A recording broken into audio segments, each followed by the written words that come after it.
사랑하는 보광중앙교회 성도 여러분, 또 오늘부터 한 주간이 시작이 됩니다. 늘 시작은 말씀과 기도로 시작하면 틀림없이 승리하게 될 줄로 믿습니다. 오늘은 요한 2서 1장 이제 1절로부터 3절까지 말씀을 가지고 진리와 사랑 가운데 함께 있으라 라고 하는 제목으로 은혜를 나누려고 합니다. 요한 2서와 3서는 신약 성경에서 가장 짧은 책입니다.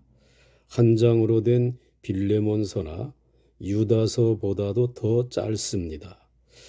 짧다고 해서 내용이 중요치 않다는 뜻은 아닙니다. 물론 요한 2서, 3서는 요한 1서의 내용이 반복되는 점이 없지 않습니다. 그러나 반복을 통해 새로운 강조점과 그리고 새로운 조명으로 나타나고 있습니다.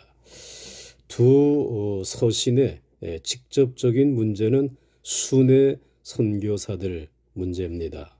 이 순회 교사들에 관한 문제인데 전통적인 우리 그리스도인의 윤리에 의하면 떠돌아다니는 나그네들에 대해 성도들은 환영을 하고 선대해야만 하였습니다. 특별히 옛날에는 오늘날과 같은 호텔 같은 숙박시설이 없는 때여서 유대 사회에서는 손님 대접하는 것과 영접하는 문제를 중요한 그리스도인의 윤리로 다루었습니다. 그런데 이 아름다운 기독교 공동체 안에서의 대접과 영접의 관습이 악용되는 문제가 초대교회 안에서 발생했습니다.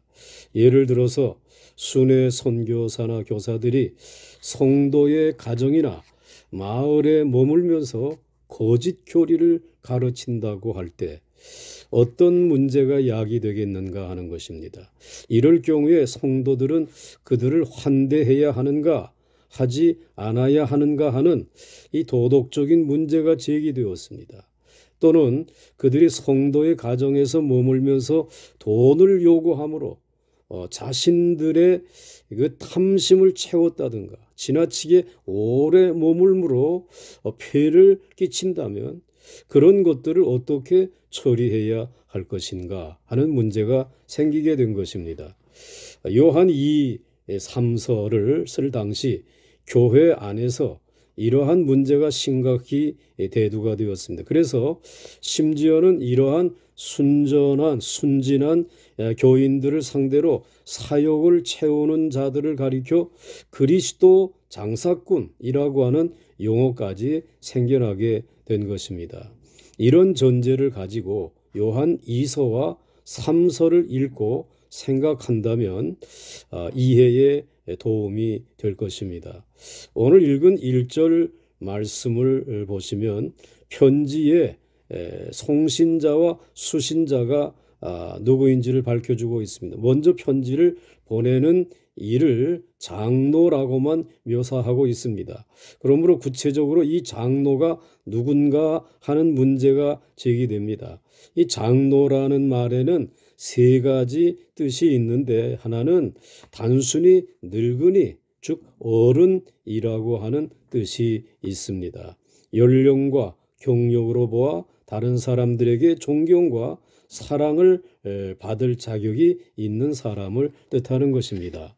두 번째로는 장로란 신약 시대의 지방 교회의 성직의 직제였습니다. 바울은 그의 선교 사역 중에서 그가 세운 교회를 목양할 지도자로서 장로를 세웠다고 사도행전 14장 이하에 기록하고 있습니다. 원래 장로는 그 지교회 안에서만 지도력을 발휘하도록 되어 있었습니다. 세 번째로 신약 성경에서 장로란 이름이 좀 더 그 의미가 넓혀져서 쓰여지고 있는 것을 볼 수 있습니다. 베드로전서 1장 1절이죠. 즉 사도들 자신도 겸손히 장로라고 불렀습니다. 자기 자신을. 그렇다면 구체적으로 여기에서 이 편지를 보내는 장로가 누군가 하는 문제가 제기되는데 일반적으로 사도 요한을 의미한다라고 봅니다. 사도 요한이 이 편지를 에베소에서 써 보낸 것으로 이해가 됩니다. 여기서 우리는 사도 요한의 겸손함을 볼 수 있습니다. 왜냐하면 그 당시 교회에는 적어도 3중의 직제가 있었습니다. 그 하나가 사도들이었습니다. 이들은 예수님과 동행하고 친히 십자가의 부활의 사건을 목격한 사람들이었는데 이들의 지도력은 논쟁의 여지가 없이 온 교회에 영향을 미쳤습니다. 다음으로는 예언자들입니다. 이들은 한 교회에 소속되어 있지 않고 순회하면서 성령의 지시를 따라 메시지를 전하였습니다. 이 디다케라 불리우는 12사도의 교훈에도 이 예언자들에 관한 언급이 분명히 기록되어 있습니다. 그리고 장로였다. 위에서 말한 대로 교회에서 최초로는 바울이 선교 여행 때 지교회를 돌보도록 세웠는데 이들은 그 직무가 지교회에 제한되어 있었습니다. 그럼에도 불구하고 사도 요한이 자기 자신을 사도로 표현치 않고 장로로 묘사한 것은 그의 지극한 겸손을 나타내 보이는 것입니다. 그리스도의 일꾼으로서 갖추어야 할 가장 중요한 미덕이 겸손입니다. 둘째도 겸손이고 셋째도 겸손입니다. 다음으로 이 편지를 받는 자가 누군가에 관해서 기록해 주고 있습니다. 1절에 보면 택하심을 받은 부녀와 그의 자녀들에게 편지하노니 라고 하였습니다. 이 말이 구체적으로 무엇을 뜻하는지 좀 모호합니다. 그러므로 해석상의 문제가 생길 수가 있는 구절입니다. 첫째, 이 편지가 어떤 개인에게 보낸 것이라고 해석하는 이들이 있습니다. 왜냐하면 택하심을 입은 부녀라고 하는 말이 바로 나의 사랑하는 에클레테에게 라고 하는 뜻이 됩니다. 만일 그렇다면 이 개인적인 서신이 누구에게 보내졌을까가 궁금한 문제인데 아마 첫째로는 주님의 어머니 마리아를 의미한다고 보는 견해가 있습니다. 그 마리아는 곧 요한의 어머니가 되고 요한은 그분의 이제 아들이었습니다. 그 다음에 두 번째로는 베다니의 마르다에게 보내졌다라고 하는 견해도 있습니다.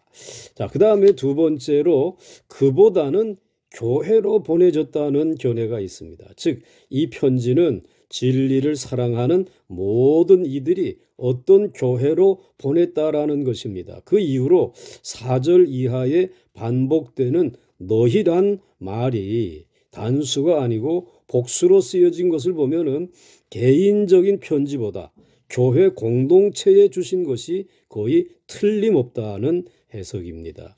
그런데 사도 요한은 자기 자신의 수신자에 대한 태도를 밝히는 가운데 두 가지 말로 표현을 하고 있는데 하나는 내가 참으로 사랑하는 자요 라고 하는 표현이고 다른 하나는 진리라고 하는 표현입니다. 그래서 1절에는 나뿐 아니라 진리를 아는 모든 자도 즉 여러분들을 사랑한다고 했고 2절에서는 우리 안에 거하여 영원히 우리와 함께 할 진리로 말미암음이로다 라고 하였습니다. 무슨 말입니까? 우리가 여러분들을 사랑하여서 이 편지를 쓰는데 그것은 우리와 영원히 함께하는 진리 때문이라는 것입니다. 사도 요한은 여기서 진리와 사랑의 관계성을 말해주고 있습니다. 기독교의 사랑은 어디까지나 기독교의 진리에 근거하고 있는 것입니다. 진리를 떠난 사랑은 참사랑이 아니라 맹목적인 사랑이거나 이기적인 사랑으로 전락하게 됩니다. 기독교 진리는 우리에게 우리가 사랑해야 된다는 것과 어떻게 사랑해야 하는가를 가르쳐주고 있습니다. 사도 요한은 요한 1서에서 우리가 사랑해야 할 이유를 사랑하는 자들아 하나님이 이같이 우리를 사랑하셨으므로 우리도 서로 사랑하는 것이 마땅하도다. 요한 1서 4장 11절에서 그렇게 말씀했습니다. 그 외에도 하나님은 사랑이시므로 사랑하는 자는 하나님을 알고 사랑하지 않는 자는 하나님을 알 수 없노라고 하였습니다. 사도 바울도 에베소서 4장 32절에서 서로 인자하게 하여 불쌍히 여기며 서로 용서하기를 하나님이 그리스도 안에서 너희를 용서하심과 같이 하라고 하였습니다. 또한 갈라디아서 5장 13절에서도 서로 사랑으로 좋은 노릇 하라 하고 말하면서 만일 서로 물고 먹으면 피차 멸망할까 조심하라고 하였습니다. 사랑할 때 함께 살지만 서로 미워하고 싸우면 피차 멸망할 것밖에 없습니다. 인류가 서로 사랑으로 나누어 먹으면 1년 농사 지어서 7년 이상을 먹고 살 수 있지만 사랑이 없기에 1년 안에도 수많은 사람이 기아와 아사로 죽어갑니다. 지금도 이 세상에는 정말 먹지 못하고 굶으면서 어렵게 인생을 살아가는 나라와 백성들이 너무나도 많이 있습니다. 사랑은 개인과 사회를 치유하는 유일한 약입니다. 그러나 미움은 개인과 사회를 병들게 하는 가장 큰 원인입니다. 미움 때문에 그동안 각국이 정말 서로 자기 나라를 지킨다라고 하면서 얼마나 큰 돈을 썼습니까? 그런데 그 돈을 쓰는 것만큼 이 세상에 굶주리고 어려움을 당하는 이들이 너무나도 많은 것을 우리는 이제 이 세상을 살면서 체험하고 있습니다. 요한 2서와 3서에서 많은 문제가 제기되어 나오지만 결국 그 문제를 푸는 길은 사랑이라는 것을 요한은 강력하게 말씀하고 있습니다. 그래서 3절에 은혜와 긍휼과 평강이 하나님 아버지와 아버지의 아들 예수 그리스도께로부터 진리와 사랑 가운데서 우리와 함께 있으리라 하였습니다. 사도 바울의 편지나 그 당시에 문안 편지가 대개 은혜와 평강으로만 되어 있는데 긍휼이란 글자가 하나 더 들어가 있고 또한 그런 축복이 진리와 사랑 가운데서 우리와 함께 있으라고 인사하고 있는데 이것은 사랑의 중요성을 강조하고 있는 말입니다. 더 귀하고 중요한 것은 그 진리와 사랑은 예수 그리스도께로부터 오는 것임을 말하고 있습니다. 참된 사랑은 예수 그리스도의 성육신과 십자가에 근거하고 있습니다. 우리가 요한 2서와 3서를 읽어보면서 정말 교훈을 얻어야 되겠죠. 언제나 어느 시대나 문제는 항상 있다고 하는 것을 발견할 수 있습니다. 그리고 그러한 문제는 바로 우리의 책임입니다. 그리고 우리가 참 그리스도인인가 구원받은 성도인가를 시험하는 문제가 있습니다. 그것은 참 그리스도인으로서 정말 진리와 사랑과 선함과 의로움으로 서로를 섬기며 있는 일인가라고를 생각해 보면서 이것이 적은 일 같지만 아닙니다. 이 적은 일에 충성하게 되면 우리가 살아가는 세상은 아름다운 세상이 되고 은혜와 긍휼과 진리가 충만한 세상으로 변화되어질 줄 믿습니다. 여러분, 우리 보강종합교회 성도 여러분들에게 언제든지 이 은혜와 진리와 사랑과 긍휼함이 넘침으로 인하여 따뜻한 가정, 정말 은혜롭고 긍휼이 많은 교회, 그리고 더 나아가서 이 민족, 이 나라를 세워나갈 수 있기를 주의 이름으로 간절히 축원합니다.